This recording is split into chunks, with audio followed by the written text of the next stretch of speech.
নমস্কার বন্ধুরা, আমার এই চ্যানেলের পক্ষ থেকে সবাইকে স্বাগত জানাচ্ছি। আজ 7ই সেপ্টেম্বর শনিবার 2024। এই মুহূর্তে নতুন করে আবহাওয়ার আপডেট পাওয়া যাচ্ছে। তাতে দক্ষিণবঙ্গে আবারও ভারী থেকে অতি ভারী বৃষ্টির সম্ভাবনা। আগামী সোমবার থেকে আবারও ভারী থেকে বৃষ্টির সম্ভাবনা রয়েছে। এর মূল কারণ হিসাবে জানানো হয়েছে আবার একটি ঘূর্ণাবর্ত তৈরি হয়েছে। তার জেরে আগামী কয়েকদিনে বৃষ্টির পরিমাণ বাড়তে পারে বা কমতে পারে। ঘূর্ণাবর্তটি কি নিম্নচাপে পরিণত হবে কি না, এই সমস্ত আপডেটটি আপনাদের আজ শেয়ার করব। উত্তরবঙ্গে আবারও ভারী থেকে অতি ভারী বৃষ্টির পূর্বাভাস। কোন কোন জেলাতে এই ভারী থেকে অতি ভারী পূর্বাভাস তা এই ভিডিওতে সম্পূর্ণভাবে আপডেট করব।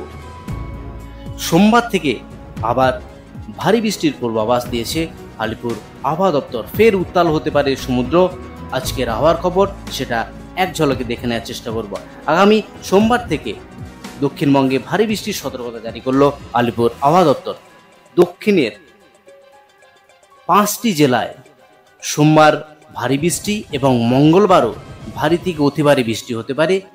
এই 5 জেলাতে 7 থেকে 11 সেন্টিমিটার অবধি যে ভারী বৃষ্টির জন্য হলুদ সতর্কতা জারি করেছে আলিপুর আবহাওয়া দপ্তর। নতুন করে সমুদ্র উত্তাল হবে বলে জানিয়েছে হাওয়া অফিস। সতর্কতা জারি করেছে মৎস্যজীবীদের জন্যও।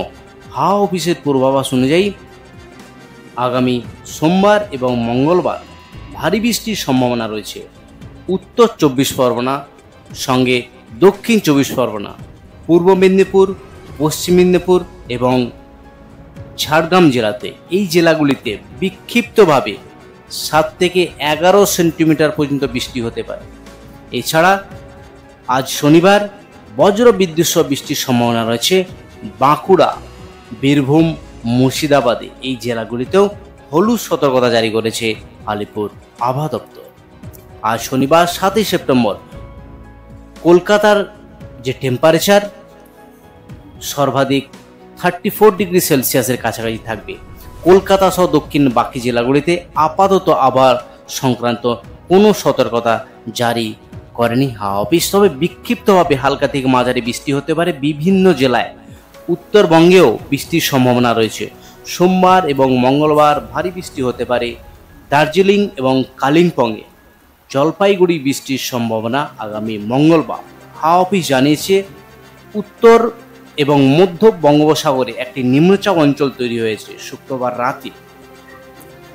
ফলে তা ক্রমশ উত্তর এবং উত্তর পূর্ব দিকে এগোবে এবং নিম্নচাপে ঘনীভূত হবে।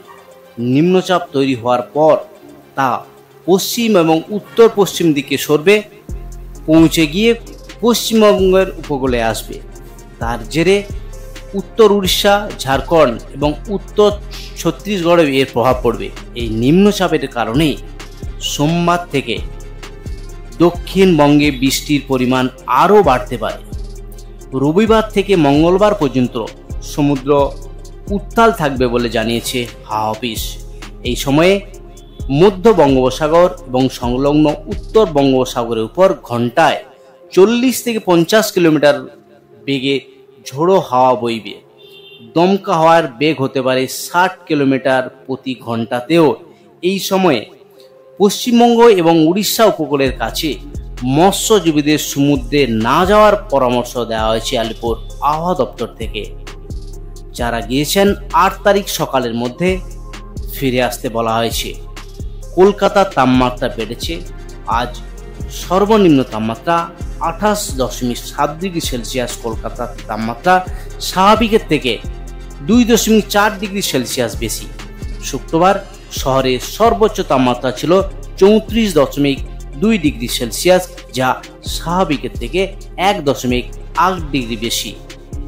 ইতিমধ্যে আলিপুর আবহাওয়া দপ্তর জানানো হয়েছে একটি নিম্নচাপ অঞ্চল তৈরি হয়েছে। উত্তর মধ্য বঙ্গোপসাগরে একটি নিম্নচাপ অঞ্চল তৈরি হয়েছে গতকাল রাতে।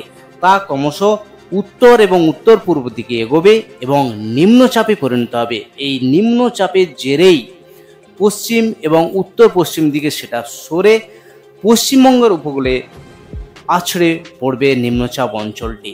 সংলগ্ন উড়িষ্যা এবং ঝাড়খণ্ড এবং উত্তর ছত্তিশগড় এর প্রভাব পড়বে। এর জেরেই আগামী সোমবার থেকে দক্ষিণবঙ্গে ভারী থেকে অতি ভারী বৃষ্টির পূর্বাভাস দিয়েছে আলিপুর আবহাওয়া দপ্তর। এই হলো আজকের আবহাওয়া সংক্রান্ত গুরুত্বপূর্ণ আপডেটটি।